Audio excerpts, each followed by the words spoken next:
I'm Dr. Anthony Harper here. This is the Roman Colosseum here in the back here.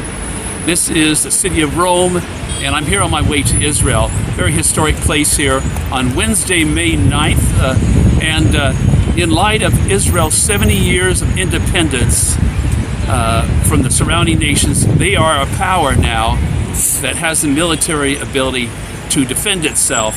You think about the helplessness of the Jews way back in AD 70. That became to light here on the Mount of Masada, just overlooking the Dead Sea. I was there not too long ago, where the Jews were helpless on the Mount Masada when the Romans armies advancing to kill them, and they end up killing themselves because they didn't want to be taken captive by the Romans. But now, AD 70, of course, that was the destruction of the temple by the Romans. With 70 years as independence, they are a power that can defend themselves.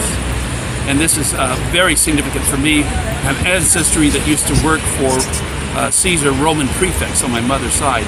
So I'm here a couple thousand years in the future, heading to Israel to recognize what's going on there. With the U.S. Embassy opening in Jerusalem, that is a very historic event. It's supposed to take place on May 14th. So this is quite the experience here, and I'm going to be leaving tomorrow for Israel for all these wonderful events.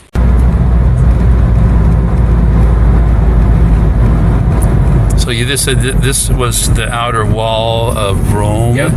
Did it have a specific name, or? No. Okay. And this is like an aqueduct, isn't it? Yeah, the top would have been an aqueduct, and these would be doors. And these would be doors. Okay. Coming in. This is obviously remodeled. You know, they filled in stuff to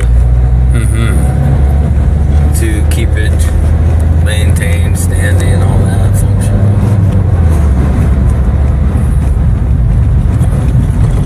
And I forget whether there was a bombing that happened in Rome during that Second World War. Well, you know, there was a major outpost up on what they call the castle towns of Rome, up out on the hills. The Germans had a kind of a central command post up there, and so there was some pretty major bombing up in that area. We'll this way.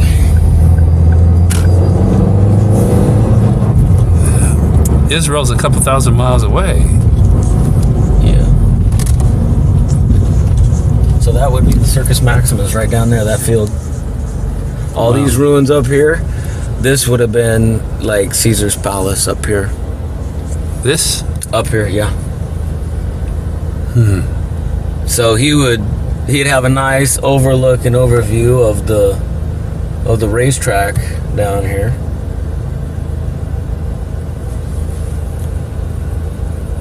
Walking out on one of his however many terraces he would have had, and looking out upon the commoners.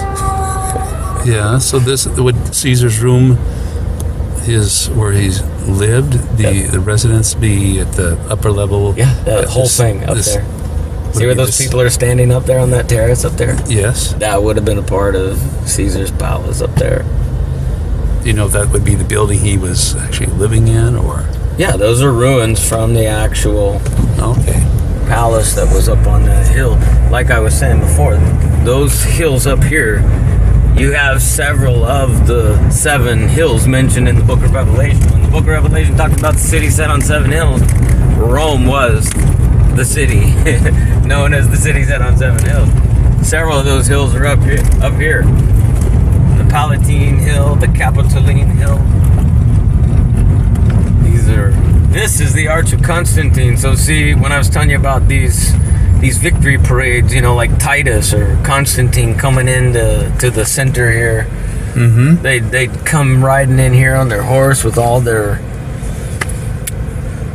armies and booty, slaves, all that stuff, and then they'd come down through here, and then they'd turn left and go up into the heart of ancient Rome, which would have been the Roman Forum.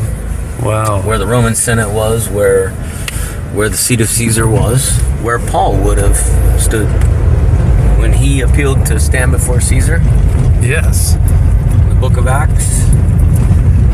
Arch of Constantine at about year 300 and something. Yeah, 312, 315, something like that.